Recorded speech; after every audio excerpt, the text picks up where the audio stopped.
I can't believe I'm saying this, but let's talk about Rick and Morty.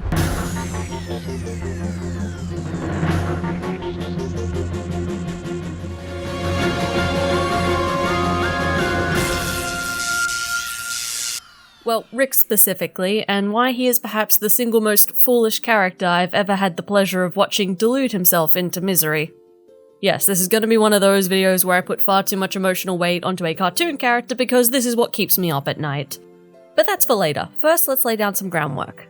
Rick and Morty is not my favourite show. In fact, I'm not even sure it would make an honourable mention in my top 10 list. Gravity Falls is more my speed when it comes to wacky hijinks mixed in with serialized family angst, but I do enjoy the show for what it offers. I'm not sure there's any other show around at the moment that quite has the same style and energy to it as Rick and Morty. That is to say that while it is amusing, it can also be soul-crushing in a way that few other shows can quite hope to capture. There's a couple that do come close in some regards. For example, BoJack Horseman shares in its nihilistic self-loathing, but lacks the space adventures and bombastic moments of animation, while Rick and Morty, in turn, lacks some of BoJack's emotional maturity and real-life levity, opting instead to wallow in existentialist horror. Now, stay with me here, I understand those are some pretty heavy buzzwords for a dark comedic take on Back to the Future, but let me try to explain myself. Overall, Rick and Morty can be darkly hilarious, downright dumb, and sometimes heartfelt while remaining often incredibly aggravating. While much a meme has been made about the crowd that insists Rick is their spirit douche or whatever,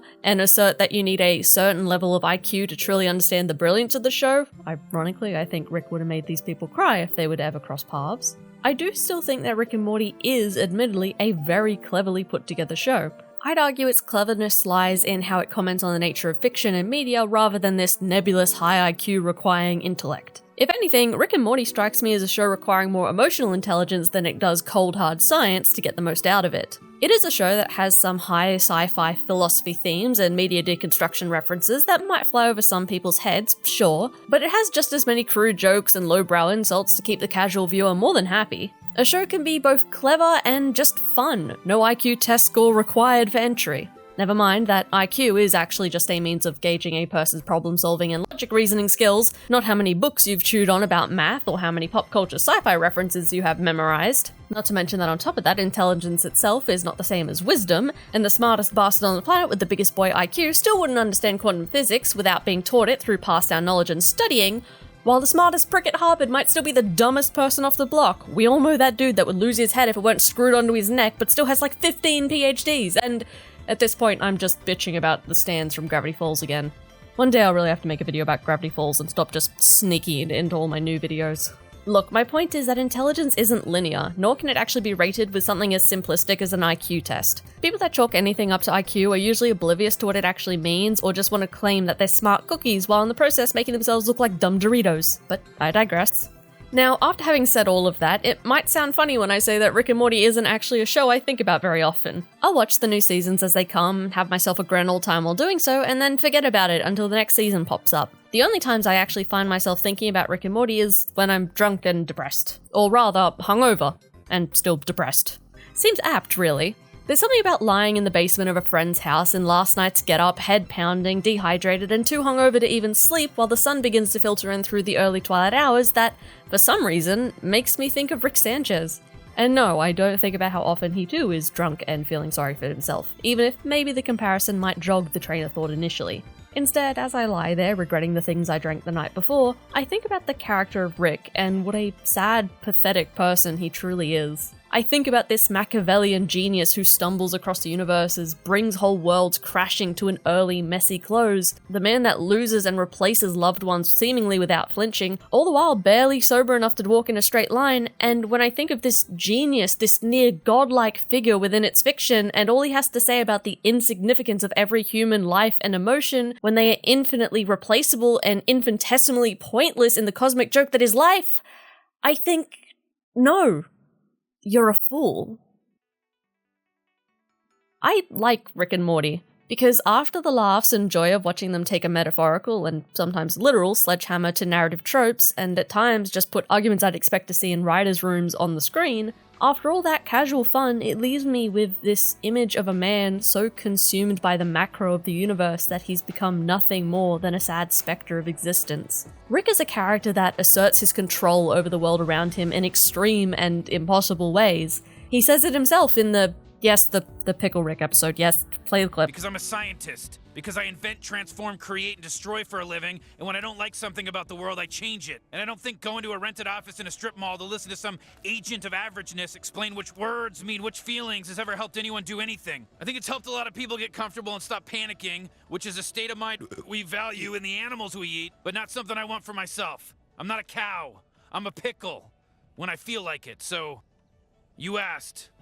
It's no secret that Rick is big on control, only he seemingly has no control over the things that actually bother him. Typical. Rick is his own worst enemy, and of course he knows that too. I mean, his greatest enemy outside of his own mistakes is literally just other versions of himself that formed a government. It's hardly a difficult metaphor to grapple with. It sounds pretty self-assured when Rick claims that when he doesn't like the world, he'll just change it. And it's not like Rick is the sort of person to collapse in with the recognition of his own cosmic unimportance. He frequently laughs at it. That or asserts he's actually the most important unimportant person in the world, but I digress. And it's not as though he's incorrect in much of his declarations on life. It's true that on a grand scale of things, we really don't matter, as Rick is more than happy to espouse numerous times throughout the show. We come and go before the universe around us even notices that we were there in the first place. Here we are, a species so young on our planet that will come and go before the Earth itself does. A blip of life on a tiny planet in a tiny solar system that ultimately will cease to be without the rest of the universe knowing or caring.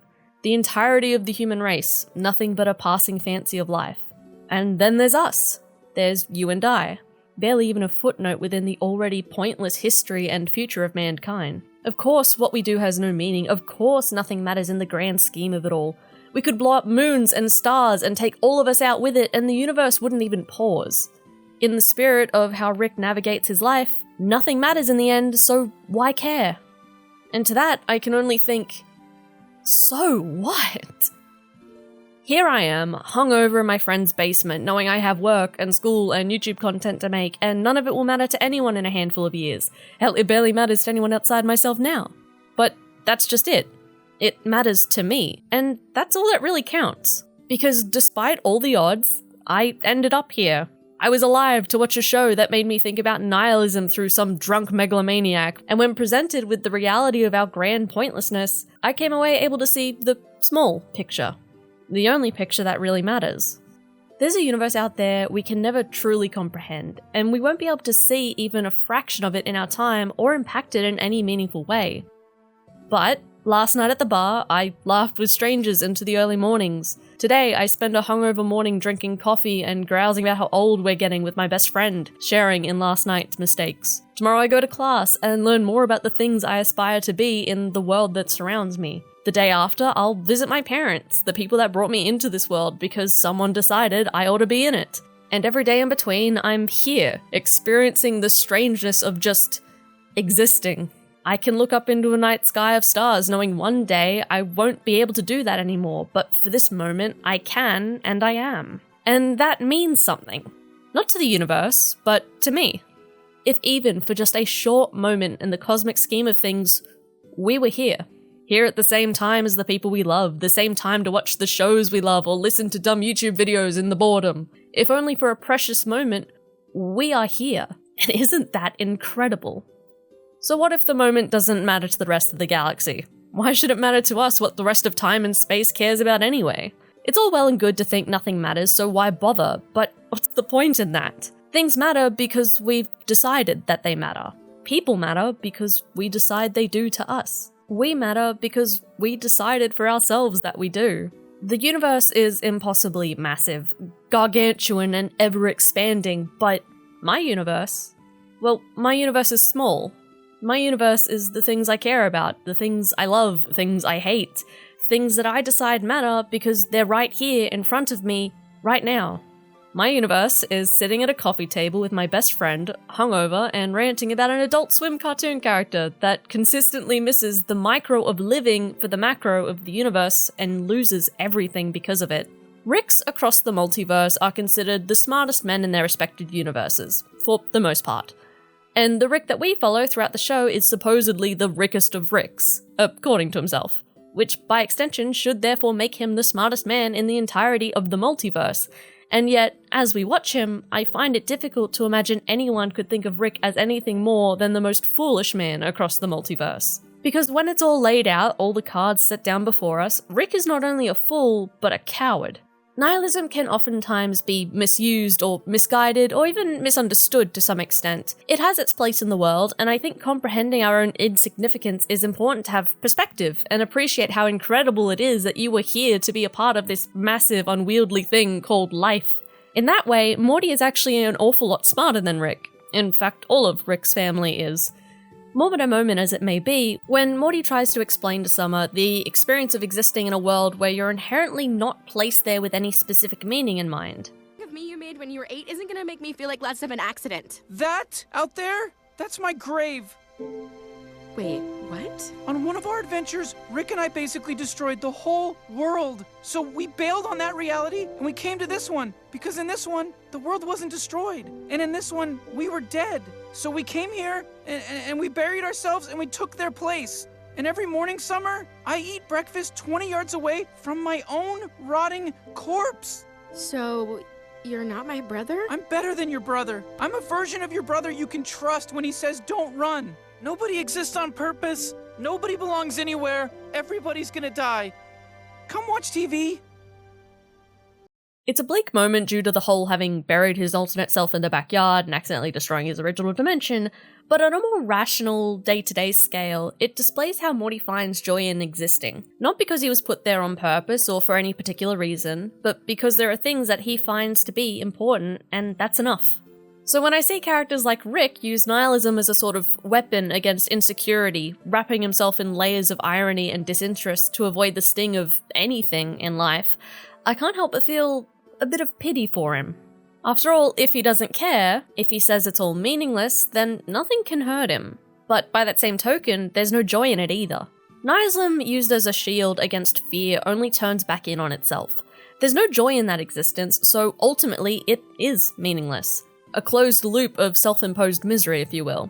And okay, maybe you don't want to listen to me, I have a habit of spouting out sentimentality where it probably doesn't belong. So instead, let's have a look at what Dan Harmon, a co-creator of Rick and Morty himself, had to say in an interview. Put simply, do I agree with Rick that nothing means anything? No, I do not. Because the knowledge that nothing matters, while accurate, gets you nowhere. The planet is dying, the sun is exploding, the universe is cooling, nothing's gonna matter. The further back you pull, the more that truth will endure. But when you zoom in on Earth, when you zoom in to a family, when you zoom into a human's brain and a childhood and experience, you'll see all these things that matter.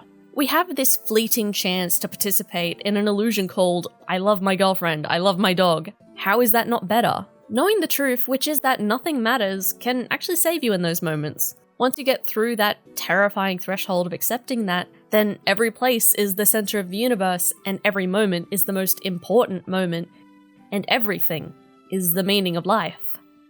End quote. This world is an impossibly vast thing, and we are so impossibly small when set against its grand scale. But we are here. We have our own worlds living inside each of us, populated by the experiences we share, the people we meet, the sheer weight of simply being alive. And there's nothing more important than that. I think that despite how Rick tries to bury it through bravado and self-aggrandizing delusions to avoid looking at the ruins he's made of his own world, he knows this too.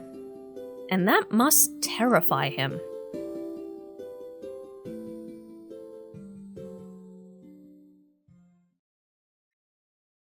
Anyway, yes, welcome to Mal went drinking one night and had thoughts about a cartoon mad scientist and decided to make it everyone else's problem. I'll leave you alone now. Thanks for watching this video. I had thoughts and I decided it was time to spew them onto the internet. I'm currently working on a video about tracing and gravity falls and closed species. So look forward to those if they ever come out. I also have one more serious video in the works, but Lord only knows when that's going to be done. A lot of turning cogs on that one. Anyway, drop by my Twitter. Tell me that I am reaching into the abyss for meaning from a drunk cartoon man. You wouldn't be wrong.